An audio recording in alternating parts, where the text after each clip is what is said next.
has got bail in the Sabrimala gold theft case. The Kollam Vigilance Court has granted bail to the former Travancore Devaswam Board President and Vasu in the Sabrimala gold theft case.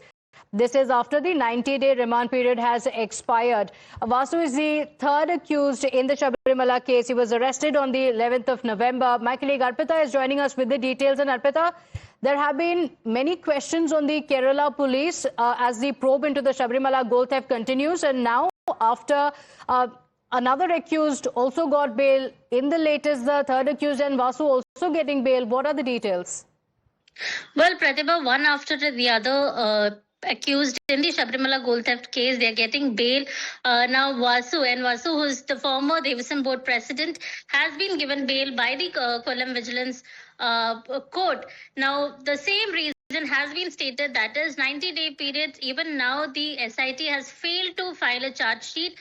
The opposition and the BJP have been questioning the SIT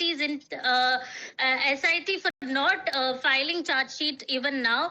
But the High Court, on the other hand, has clearly said that they are happy with the SIT's investigation, and High Court has asked the opposition and BJP to wait for some time, because High Court is claiming that this case is a complex case, and therefore before filing charge sheet there are multiple things that needs to be seen, and that is why SIT is not filing a charge sheet, is what the High Court is saying. But This is the fifth accused who has gotten bail in the Sabrimala gold theft case. Okay, all right. Thank you for joining us with those details, Arpita. With that, we slip into a short break. We'll be right back. Stay with us.